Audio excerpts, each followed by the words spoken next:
Refugees are being pushed back out to sea by authorities in Greece, put on inflatable tent-like rafts and sent back towards Turkey. That's according to the Turkish Coast Guard and numerous NGOs working in the region.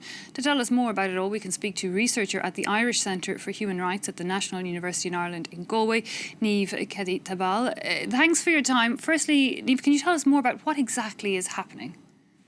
So, what we've seen happening since March is that Greek authorities are now weaponizing rescue equipment, inflatable life rafts, to illegally expel asylum seekers from Greek islands and the territorial waters in violation of international and European law. So, what we've seen is asylum seekers, after having already arrived on Greek islands or after having been intercepted in Greek waters, they're being rounded up, dragged out to sea, placed on these inflatable life rafts, which in some cases were damaged and simply abandoned at sea. This, Niamh, you're saying has been ongoing since March. No reaction from the rest of the European Union? Well, there has been some reaction. In July, for example, these incidents were raised at the European Parliament. However, the Greek government has continued to deny these practices. Do you have any idea of the numbers? Looking at the Turkish authorities say, at least 11 in the past couple of weeks of these makeshift or these inflatable tent-like structures have been intercepted. What are you hearing on the number of people that are being taken from Greek islands or Greek waters and being sent in the opposite direction?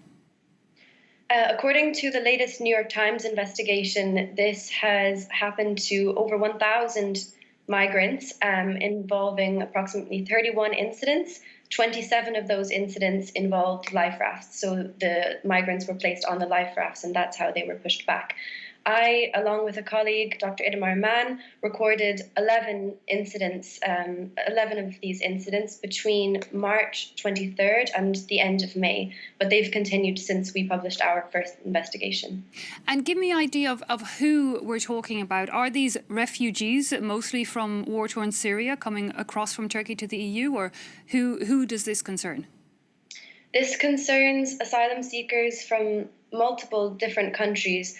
The individuals that I have interviewed as part of my investigation majority of them have been Syrian. You say that they were already on Greek islands, a lot of them, in which case would they have already started the process to apply for asylum in the EU? In theory and according to obligations under international and European law, yes, but in practice this has not been the case. The incidents that we documented involved asylum seekers who arrived on islands. However, their arrival was not recorded by the Greek authorities. It's only through the migrants' testimonies and video and photographic evidence which we obtained that we are able to confirm that they had indeed arrived. They were not provided the opportunity to register their claims for asylum. In some of the cases, they were detained in unofficial detention sites. In the first incident that we documented on the island of Simi, the asylum seekers were told that they would be taken for a coronavirus test and transferred to Athens. Instead, they were taken aboard what we understand to be a Hellenic Coast Guard vessel and dragged out to sea and put into one of these rafts and left to drift. So it sounds like they're being tricked to go back on by the authorities, to go back on and then being left to their own devices at sea, completely abandoned. Mm-hmm. After having had their personal belongings confiscated as well and having endured what in some cases has been severe beating. And you said that the Greek authorities say that they are not breaking international laws. What is the Greek defence of all of this? How have they been approached? To my understanding, they have not addressed these incidents specifically. When I published my investigation, we requested a statement, and the response that we were given did not address the incidents specifically. The statement that we received was consistent with other public statements which have been made, and that has been characterized by emphasizing Greece's compliance with international law, and in particular, they have also emphasized that they place a particular importance or emphasis on protecting life human life. That is not what we have seen in reality. And can you give us an idea of what happens to these people when they are pushed back into the Turkish side of the situation? If I remember correctly, the EU did have a deal with Turkey to ask Turkey to prevent people making that journey across. That seems to have come to a standstill, if you like, back in February. But what is happening to these people when they are pushed back out of EU waters?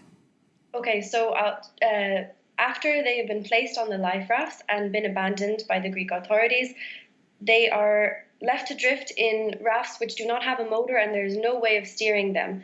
The asylum seekers that we interviewed described spinning around, dizziness. In some cases, people were fainting, and waiting basically for the Turkish Coast Guard to rescue them. In some cases, this has come after significant delays. In all of the cases that we have documented, the asylum seekers were eventually picked up by the Turkish Coast Guard and brought back to Turkey, after which they were detained. It sounds somewhat similar, at least, to the system that was happening off Australia's shores. I mean, is this something you're seeing elsewhere in the world? Yes, when we first began to see these images of these tent-shaped structures circulating, we noticed the resemblance to the Australian practice of the orange lifeboats. However, there are some differences. The Greek rafts that are being used are not designed, they're not a vessel, there's no way to drive them. This practice, although it bears significant resemblance to the Australian practice, it is significantly more dangerous, in my opinion. Okay, Ms. Niamh Keady-Tabbal from the Irish Centre for Human Rights, thanks indeed for joining us and telling us more about this ongoing situation off the coast of Greece.